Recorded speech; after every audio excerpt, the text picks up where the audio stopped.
لوگ کہتے ہیں حضور مکہ میں پیدا ہوئے تو وہاں پر تو جشن عید میلاد النبی نہیں منایا گیا، حضور پیدا ہوئے تھے تو میلاد نہیں منایا گیا۔ بہت سارے لوگ یہ سوال کرتے ہیں، ان سے جواب، اس بیان کو ذرا غور سے سنیے۔ یہ بھی تلاوت کی کہ کچھ لوگوں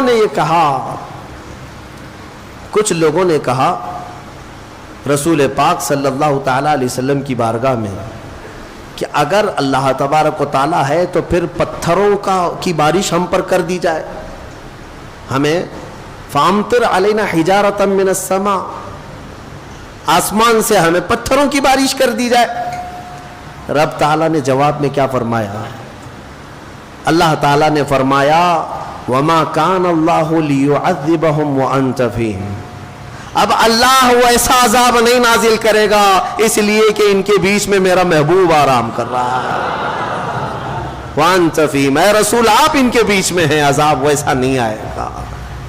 اے مسلمانوں، کیا آج گناہ ویسے نہیں ہو رہے ہیں؟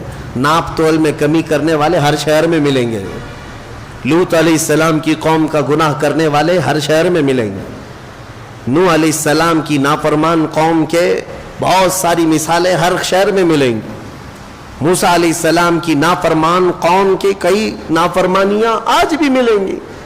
پچھلے گناہ تو ہو ہی رہے ہیں لیکن عذاب ویسے نہیں آ رہے۔ کسی کو خنزیر بنایا گیا، کسی کو بندر بنایا گیا، کیا پتھروں کا عذاب نازل ہوا؟ نہیں ہوا۔ کیوں نہیں ہوتا ہے؟ اس لیے کہ قرآن کہتا ہے ویسا عذاب اب نہیں آئے گا، اس لیے کہ اللہ کا رسول ان کے درمیان آرام فرمائے، محبوب کائنات ہے۔ اے مومنوں، فخر کرو جتنا چاہو، اس لیے کہ اس رسول کی برکت سے اللہ نے بہت سے عذابات ہم سے دور کر دیے، بہت سے عذابات ٹال دیے۔ یہ رسول کریم صلی اللہ علیہ وسلم کی برکت صرف مومنوں کے لیے نہیں، یہاں پر موجود دنیا میں کافر، مشرک، مرتد، ملحد جتنی قومیں ہیں سب بچے ہوئے ہیں رسول پاک کی وجہ سے، سب بچے ہوئے ہیں میرے مصطفیٰ کی وجہ سے۔ نبی آخر الزمان صلی اللہ تعالیٰ علیہ وسلم کا ہمارے درمیان ہونا یہ کتنا بڑا رحمت کا سبب ہے۔ اے میرے عزیزو، اس لیے میں کہتا ہوں کہ کم از کم تمہیں اگر اپنی ویلیو معلوم ہو جائے نا، تمہیں اپنی حیثیت معلوم ہو جائے کہ تم کون ہو، تو پھر ادھر ادھر منہ کبھی نہیں مارو گے، ادھر ادھر ہاتھ کبھی نہیں پھیلاؤ گے، اس کے نگر ڈگر دیکھو گی بھی نہیں، کیونکہ تمہاری حیثیت کیا ہے تمہیں پتہ چل جائے۔ تمہیں اندازہ بھی نہیں ہے کہ اللہ نے تمہیں کون سی قوم میں پیدا کیا۔ اے عزیز مسلمانوں، اللہ نے اس امت میں پیدا کیا تمہیں جس میں پیدا ہونے کی تمنا پچھلے نبی بھی کیا کرتے تھے، بنی اسرائیل کے انبیاء دعا کرتے تھے۔ تم کو بغیر مانگے اللہ نے اس امت میں پیدا کیا، مانگ کے آئے تھے دنیا میں، بغیر مانگے پیدا کیا ہے۔ حضرت سفیان ثوری رحمۃ اللہ علیہ سے ایک روایت ہے، کتنی پیاری بات وہ کہتے ہیں، ارشاد فرماتے ہیں کہ اے رسول پاک کے امتی، جب تجھے یہ معلوم ہے کہ تیرے بغیر مانگے اللہ نے تجھے اپنے محبوب کی امت میں بنایا، تو کیا وہ تیرے مانگنے پر اپنی جنت نہیں عطا کرے گا؟ مانگنا ہی نہیں چاہتا، مانگنے کی عادت بھی چھوٹ گئی تمہاری۔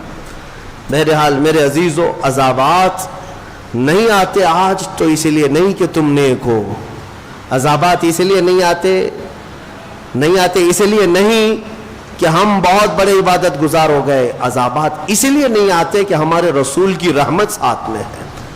اور پھر میں یہ بات کہوں گا، حضور پاک صلی اللہ تعالیٰ علیہ وسلم کا بھی یہ احسان ہے ہمارے اوپر، حضور کا یہ احسان ہے ہمارے اوپر کہ ہمارے درمیان آرام کر رہے ہیں۔ تم کتنے خوش قسمت ہو، جب چاہو میرے مصطفیٰ کی حاضری کے لیے مدینے جا سکتے ہو۔ یہ سب کو میسر نہیں ہے، فرشتوں کو بھی میسر نہیں ہے، فرشتوں کی بھی باری لگا دی گئی ہے وہاں جانے کے لیے، ان کی عمر میں ایک ہی بار باری آتی ہے۔ تم فخر کرو، جب چاہو میرے مصطفیٰ کے دربار میں جا سکتے ہو۔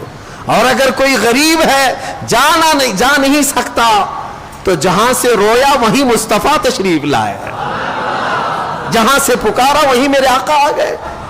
یہ میرے آقا کی رحمت نہیں ہے تو اور کیا ہے؟